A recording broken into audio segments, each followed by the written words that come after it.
So before we talk more about bear spray and to use it, why to use it, why to carry it, we should probably talk about bears, because bears have their own personalities. Individual bears, species, there's a lot of myth out there, and until you've had some experience dealing with them, you don't know what to believe. But I've heard, they always said if you're attacked by a bear, it's not a bluff charge, get in the fetal position. I always called that the fatal position, and my buddy Dave calls it the fecal position, which is probably what it's really going to be. But nowadays I hear people talking about, laying on your stomach, protecting your neck, spread your legs out so that bear can't flip you over. Hopefully you don't even have to get to that point. And if you do, whatever happens going to happen, because like I've said in other videos, you're going to be thinking at Mach 4, but things are going to be happening at Mach 8. And so you never know what is going to happen, if that bear is going to stay with you. But another myth I hear is, grizzlies can't climb trees, black bears climb trees. I always joke that you can tell the two apart, because a black bear will climb up the tree after you and the grizzly will just knock the tree down. But they can both climb. Usually climbing a tree is, it does happen. People have survived an attack by climbing a tree, but I can tell you that I've seen black bear climb trees in a panic, and like you and I would run up to a tree and look at it and figure out how we were going to climb it. A black bear hits that tree at a full gallop and runs up that tree without hesitation, as if he's still on flat ground. You're never going to out-climb a black bear. Grizzlies, I've actually never seen a grizzly climb a tree, but and I know they have, very long claws, and it probably is hard for them. You see a lot of grizzlies, marking trees with those claws, but they're so strong. I would not doubt that they can climb a tree. Every grizzly I've ever run into on a trail has always given me the courtesy of giving me right away. I think it's kind of a common occurrence. I'll see them coming down the trail. They don't even acknowledge me. People say don't make eye contact with a grizzly. Well, I'm making eye contact with that grizzly. I want to know if he starts acknowledging me. I think I have a problem. But most of the time, they act like you're not even there, but they know you're there, and they go off the trail like they're grazing. I'll pass, I'll look back, they've come on the trail and kept going on their way. I actually have video of that. You probably saw it in my CDT, the end of the trail video I did a while back. It's not real good, but I'll play that again right here. So what happened was, I saw the bear coming, and then I started filming because I had my camera right here on my chest strap. And but I'm getting my bear spray out also at the same time. But he's done what everyone else has always done. He's gone off the trail, and I can see him grazing over there.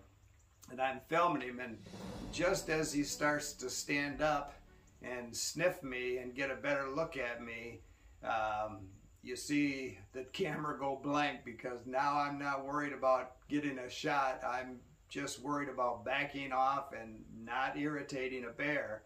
And then he comes back out on the trail, and up the trail he goes, and I did get that shot. But that's what usually happens. So another piece of advice is to walk in a group when backpacking in bear country. Well, that doesn't work for me because I always hike alone. But that doesn't mean I can't have a group.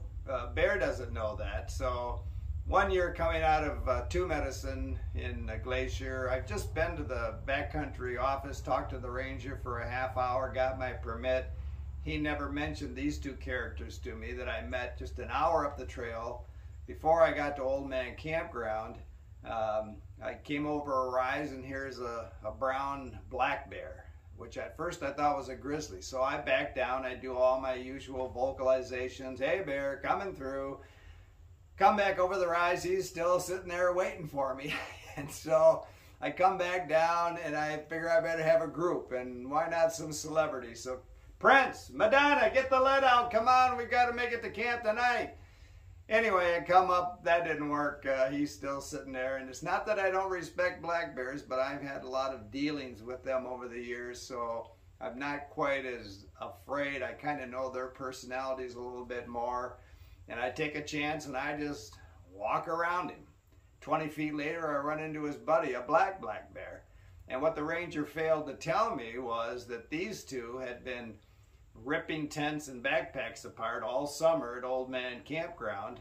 A fed bear is a dead bear, so it's not the bear's fault. People had been leaving food out, not putting it in the bear box, leaving trash because they're too damn lazy to carry it out with them. And these bears get habituated, and the next day I heard both those bears were destroyed, and that is a shame. If you're going to be in the backcountry and you can't respect it, stay out. There's my political statement for today. As you go north, you're going to run into more bears and bigger bears in Canada. If you do the Great Divide Trail from Waterton, Alberta to above Jasper, Kakwa Lake area, you're going to see a lot more bears. You're going to see a lot more bear sign, fresh bear sign. I mean, you'll come to parts of the trail where it looks like somebody's gone through there with a rototiller, and it's all fresh. So they've been digging up roots. I've crossed rivers where I've just come face to face with a grizzly grazing just back across that river the way I came, and you know, I had no problem.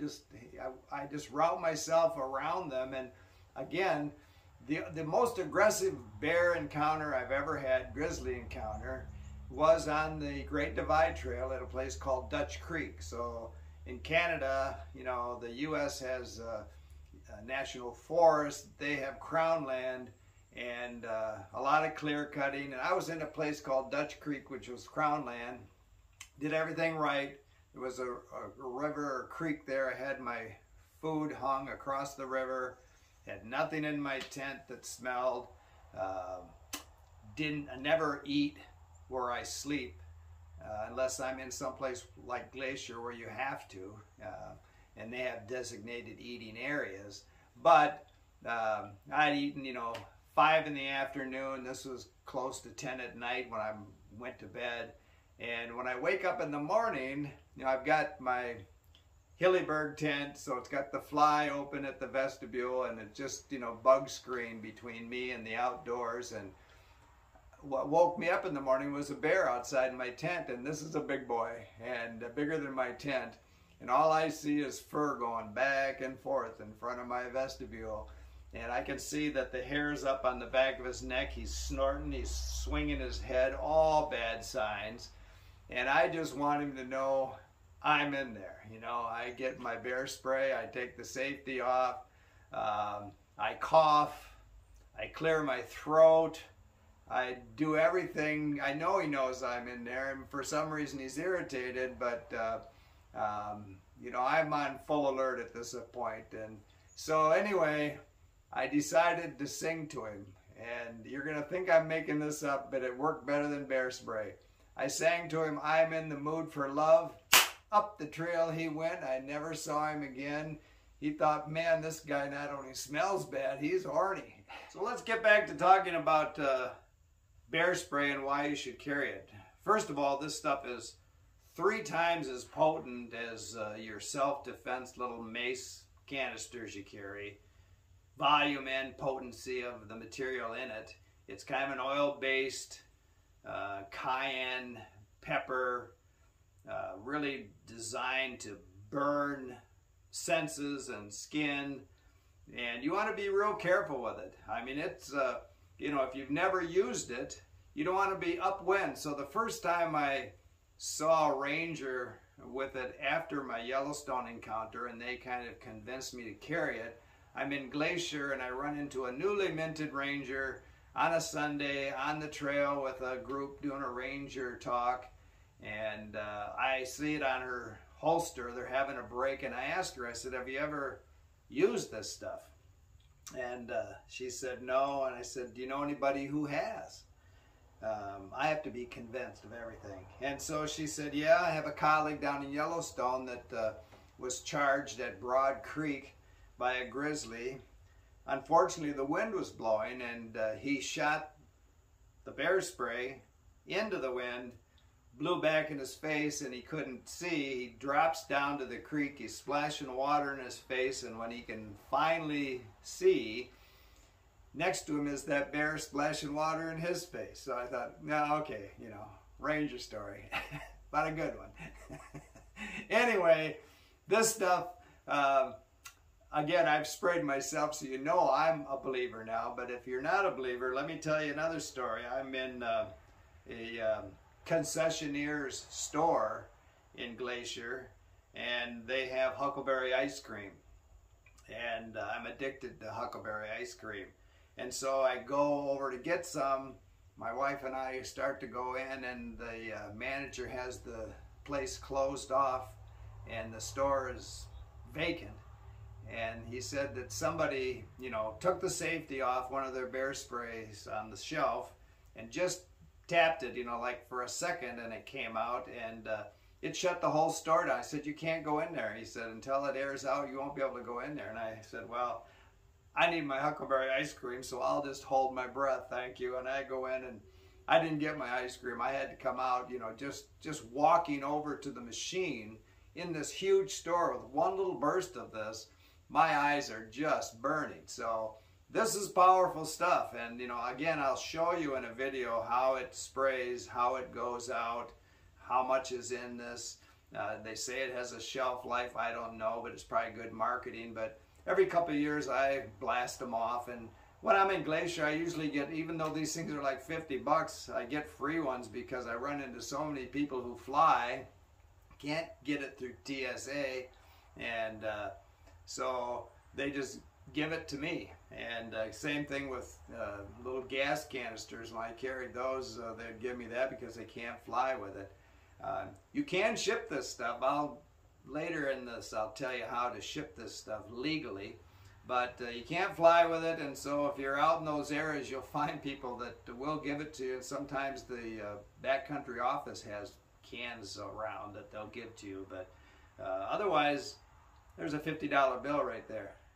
Okay, I'll wrap this video up first by telling you one more bear story. Also, how to ship this stuff legally through your post office. Also, gas canisters if you're interested in doing that, no matter what your postmaster tells you. And then I'll shoot some of this off and show you, you know, the patterns that maybe you could use if you have the presence of mind and the situation allows, and just how powerful it is. So I'm in Yellowstone, and I'm going to paddle up Lewis Lake into Shoshone Lake, and I'm sitting out in front of my motorhome waiting for my buddy to finally get up. I'm having my coffee, and it's early morning, and I see someone's let their black lab out and run in the field around the campground. And so I'm watching him, and then the site next to me, a woman climbs out of her station wagon, and she's got a utility trailer with a canvas over it, and she's back there with her head under the canvas. She's rummaging around trying to find something, and this black lab comes running up and gooses her, and she sees that black lab, and into that trailer she went. And she finally looks out, and here's that black lab just, you know, wiggling his butt and wagging his tail, and she sees me, and she's pretty embarrassed. She just shuts the canvas right back down. So people are afraid of bears, even if they're dogs. So to ship this, you know, it's hazardous material. It can't fly. If it could fly, you could fly with you. So the box has to say ground transportation only. You get a class 6 hazardous material sticker to put on the box, and then it's legal to ship through the post office, even though a lot of postmasters will tell you you can't do it. Mine did, and she's a good friend of mine. So what I did is I ordered it online, had it shipped to myself, general delivery to the post office, and when I went to pick it up and she pushed it across the counter to me, I just pushed it back and said, now I'd like to send this on to West Glacier Post Office. And she said, what is it? And I said, it's bear spray and propane gas. You let Jeff Bezos do it because he's a billionaire and I can't. So anyway, it's very simple to do, and you might have to argue. Now, when I actually picked, I flew out to Kalispell, hitchhiked up to West Glacier, went to the post office. I just have my pack. I don't want to carry a box around, so I opened it right there at the post office, and the postmaster there said, is that bear spray? I said, yeah. She said, you can't ship that. And I said, yeah, you can. She said, well, I'll guarantee you won't ship it out of here when you get through hiking. So I gave it to an Irish couple who didn't have any, that were just going into the backcountry as I was coming out. That's how you get the free stuff. Find people that can't fly with it, find people that can't ship it out of Glacier Post Office because she has not read the domestic mail manual. Anyway, it's really simple. Look it up online. You can even see guides on how to ship it to yourself, but it's very legal. So this demonstration is only if you had the opportunity to actually deploy this stuff. Today the wind's coming pretty much directly out of the south, so you have to hope that bear is going to charge you from the north so you're not blowing it back in your face. But the safety comes off that easy, that quick. You want to shoot down and kind of make a wall in front of you that bear is going to have to come through. And so